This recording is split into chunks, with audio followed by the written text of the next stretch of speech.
All right, men, welcome back to the Strong Men, Strong Marriages podcast. Today we're going to be talking about why you must stop trying to make your wife happy. Yes, you heard that right. Why you must stop trying to make your wife happy. Sounds weird, but stick with me. So, last episode we talked about why your wife cannot make you happy. Okay, your happiness, it depends on you. It depends on your thoughts, your feelings, your actions, and your strength. We're talking about spiritual, mental, emotional, physical, and sexual strength. Okay, when you have that, you feel good about who you are. So, in other words, it's a myth that when your wife gives you attention, appreciation, and affection, or respect, or tells you those 5 love languages, okay, that when she finally does that's when you'll have a great marriage. Okay, so if you find yourself often saying like, oh, if my wife would just respect me more, if she would just appreciate me more, I'm doing all this stuff, if she would just finally tell me how great I am, I would feel good, we'd have a great marriage. Okay, it's just not true. Okay, it's your thoughts, it's your feelings, it's your actions. That's what's going to help you feel happy. It might make more sense after this episode today, but also if that sounds weird to you, go back to the last episode and review that. So, this whole idea of why we need to stop trying to make our wife happy, a lot of this today I'm going to be talking about my own personal journey. This was really what I had to learn that led to me having an amazing marriage. Okay, before I learned this, my marriage really wasn't that good. At least I wasn't very happy in my marriage. Anyway, we'll get into all of it, but just to give you a little preview. So, I grew up believing that I was responsible for the feelings of the people around me. So at home, I was kind of the guy that was called on to manage conflicts, sometimes between my brothers, sometimes between my parents and my brothers, sometimes between us and my mom. Okay, like I remember getting sent downstairs by my mom to talk to my brother when he was mad, and just having him come back and reach an agreement with them, that sort of thing.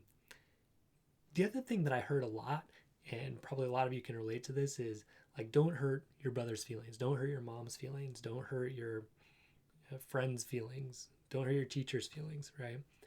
I also heard a lot, like from my parents or from teachers or whoever, you make me so mad, or that makes me so angry when you do that. The other thing I heard a lot was, you make me so happy, or it makes me feel so good when you do this, and so I got pretty good at least in my mind, managing the emotions of people around me. I tried to avoid things that would make people mad. I tried to do the things that would make people happy.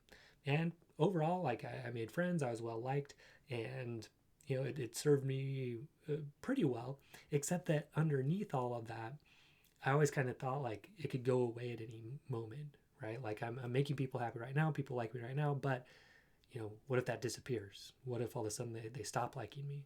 It was a weird place to be. But kind of the takeaway that I got from all that was, I'm responsible for other people's feelings. Like, I can control them. And also, if they're mad, that's my fault. If they're happy, that's my fault in a good way. Okay. The other thing I grew up believing was that my own self worth was based a lot on my accomplishments. Okay. So because of that, I did really well in school. I got very good grades. I was played tennis, was captain of the tennis team. I got into a great school, BYU. Studied neuroscience. Went to UCLA, one of the top medical schools in the country. Went to UC for residency. Like, I really excelled in a lot of areas.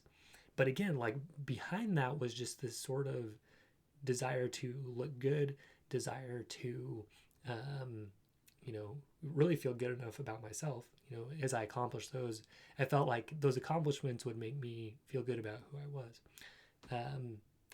So, and here's a newsflash for you: like, they don't do it. Okay, they don't make you happy. No amount of money, no amount of getting married, no relationship status, any of that, right? It doesn't actually bring happiness. What brings happiness is really knowing your worth and value as a child of God, working towards your potential. Or if you don't believe in God, just your worth as a human being that's infinite, right? Infinite. It's powerful.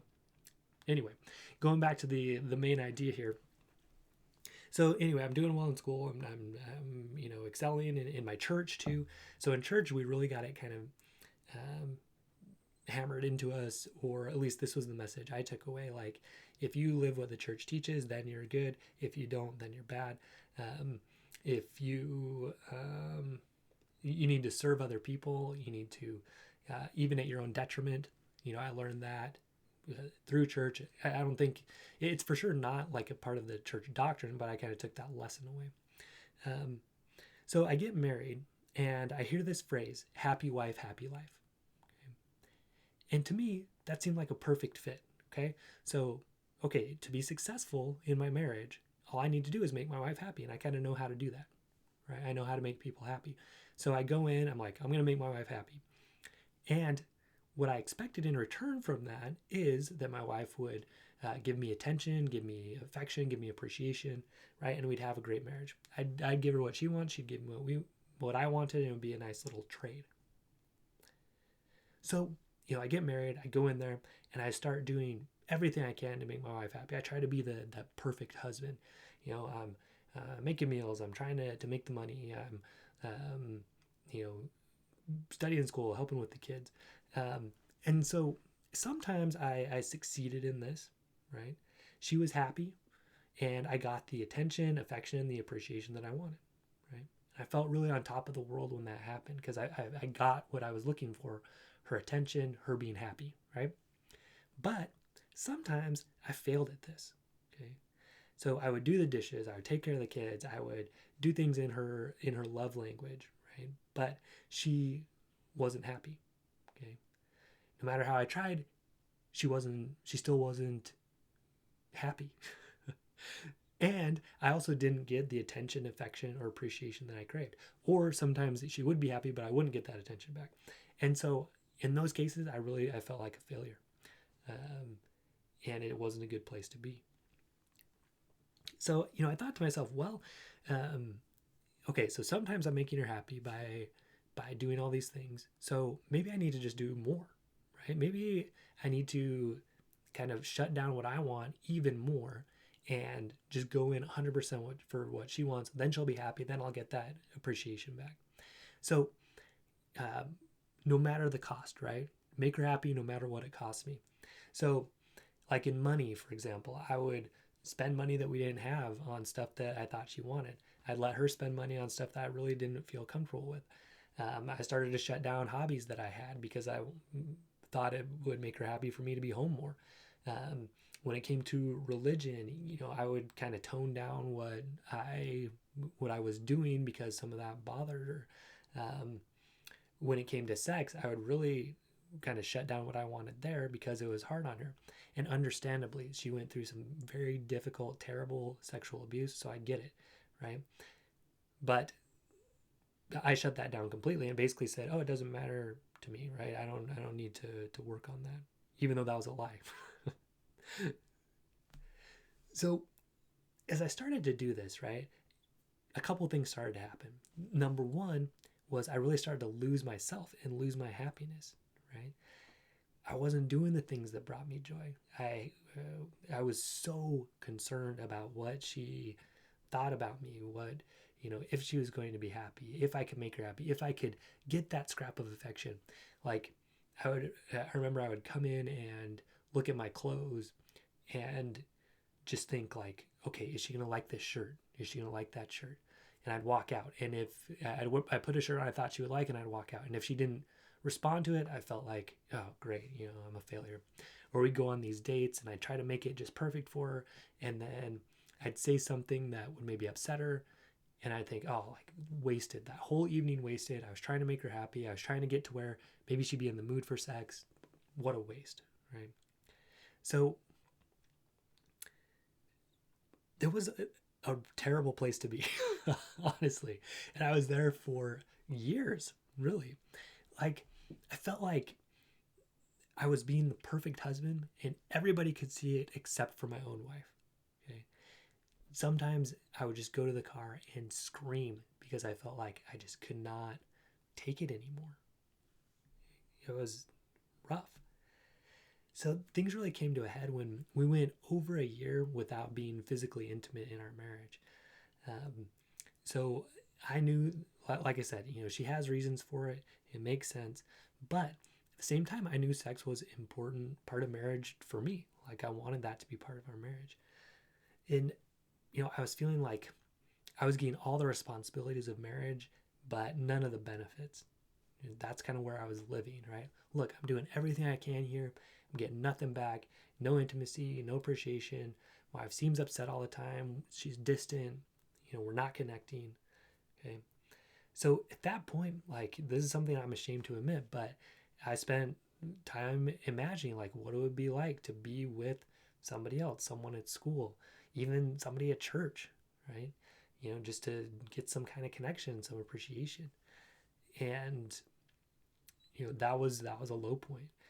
And some of you guys listening to this and some of the guys I work with, they have gone past thoughts to actions into, being unfaithful and or into pornography or things like that. And I mean, I get it. Like, I spend lots of time in that mind space thinking that.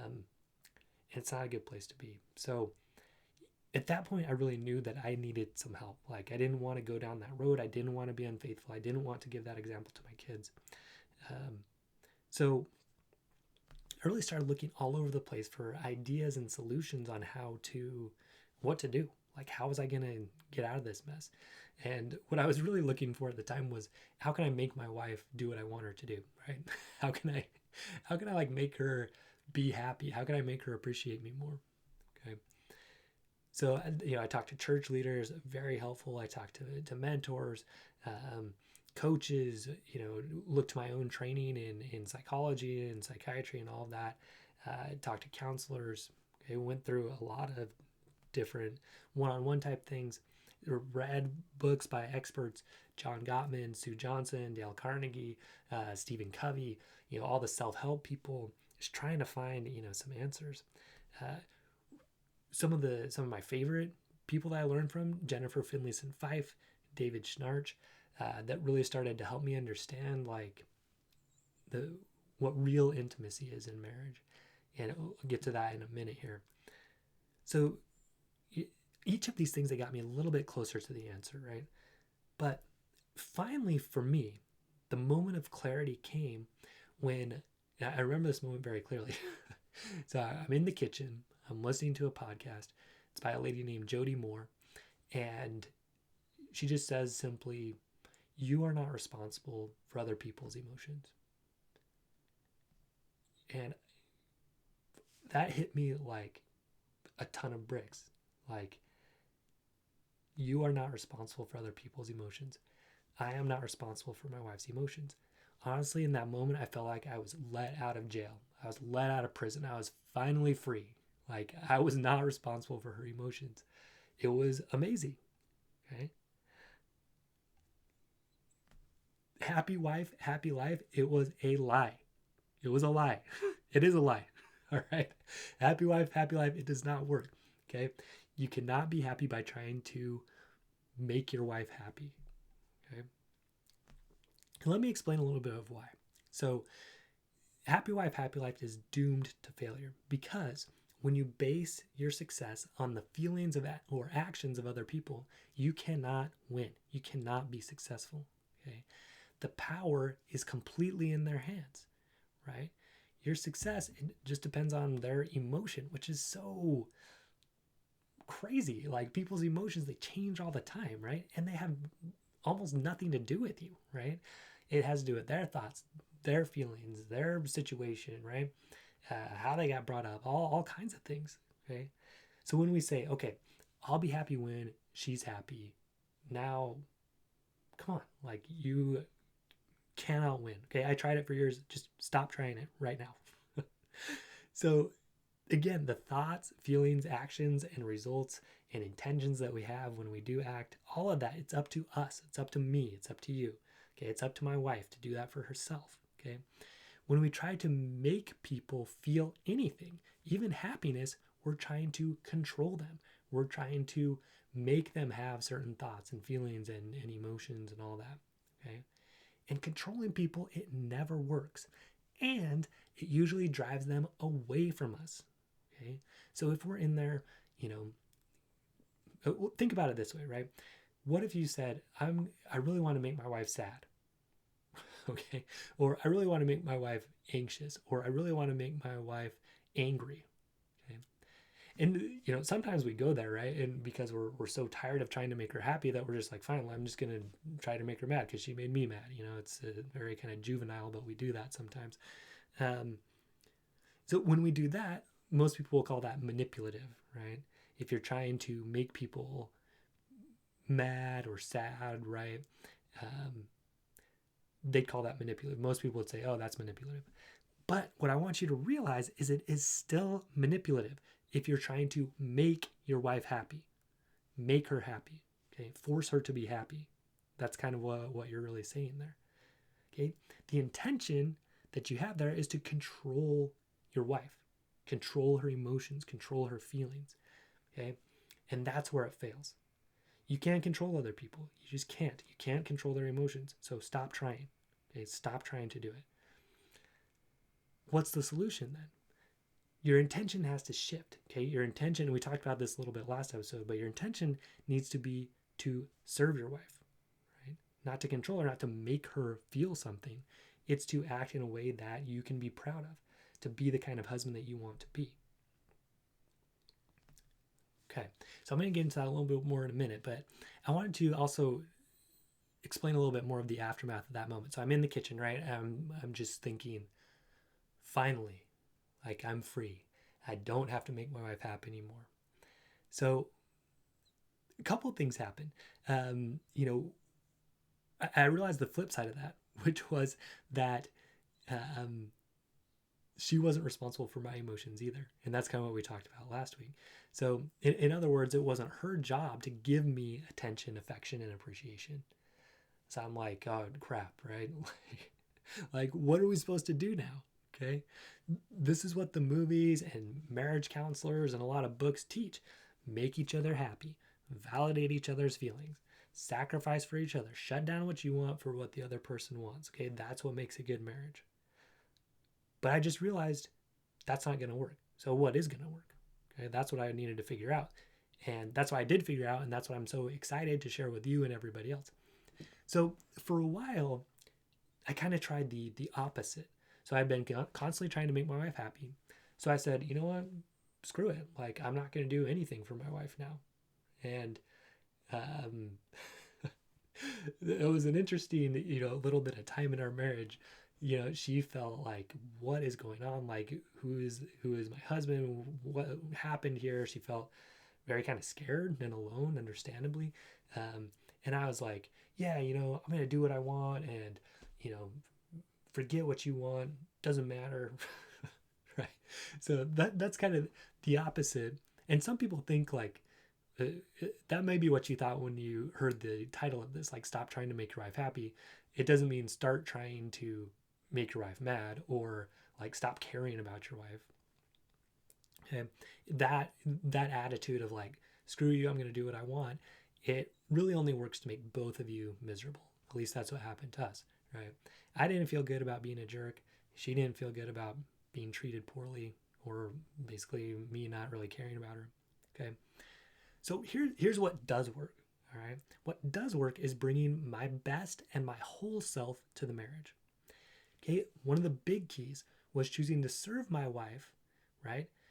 Not because I wanted her to react a certain way or because I wanted her to be happy, but because I wanted to be that kind of husband. I wanted to be the kind of husband that did, you know, do things with my kids and made dinner, you know, sometimes, and, you know, went to work and provided for my family, because I want to be that kind of husband.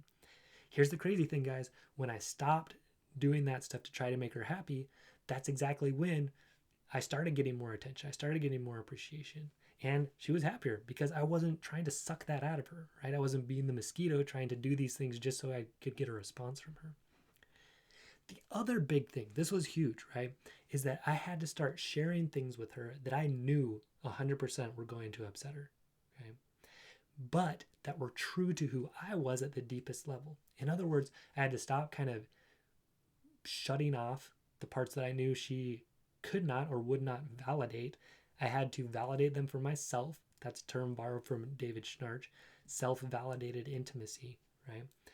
I could say, look, going to church or doing these things, that's important to me. Having sex in our marriage, that's important to me.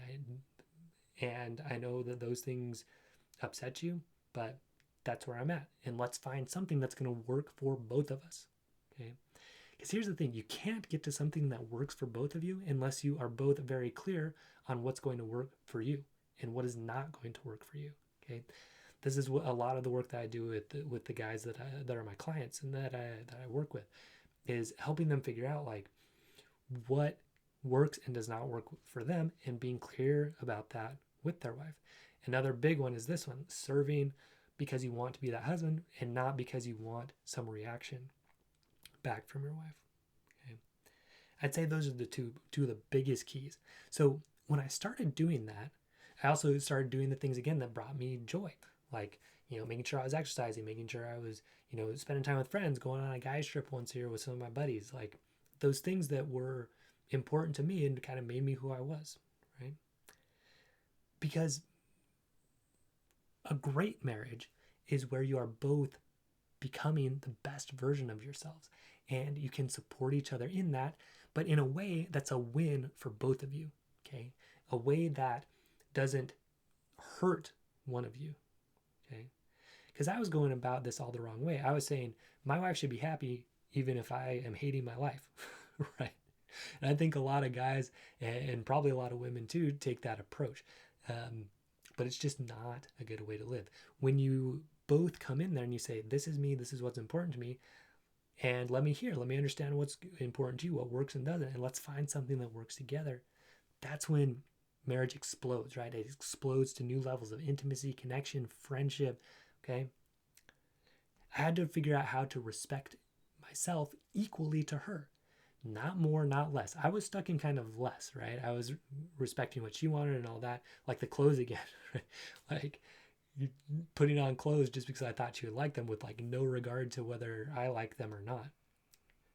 That's not a good way to live. Again, I need to respect her equally to me, not more, not less, and we could collaborate, build something great together.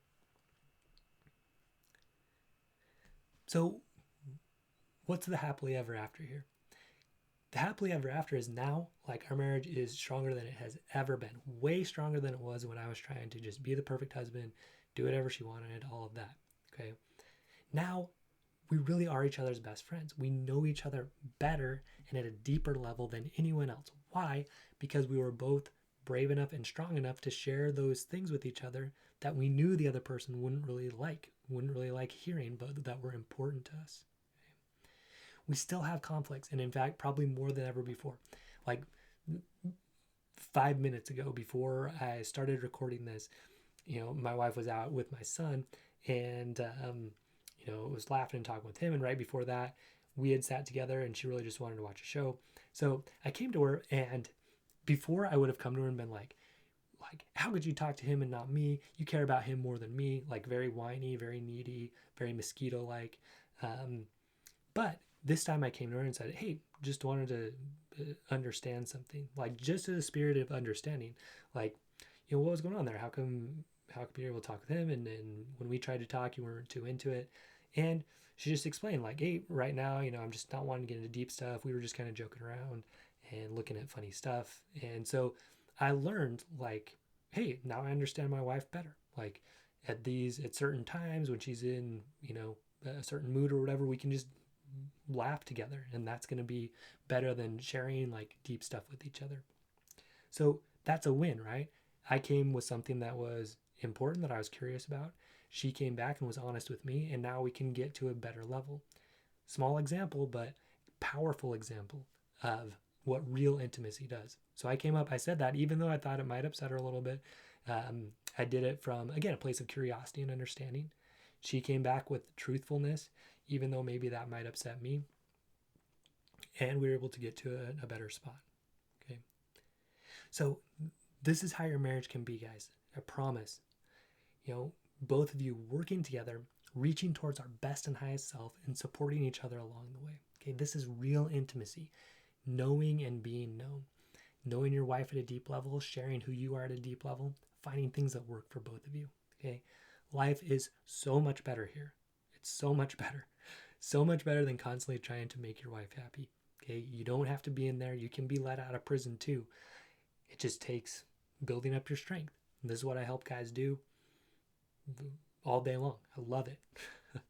So you can get there and go out there, stop trying to make your wife happy, and start doing things, serving her because you want to be that kind of husband, and sharing things with her that are true to who you are, right? You can get there. Keep building up your strength. We're going to keep talking about how to build your strength as time goes on.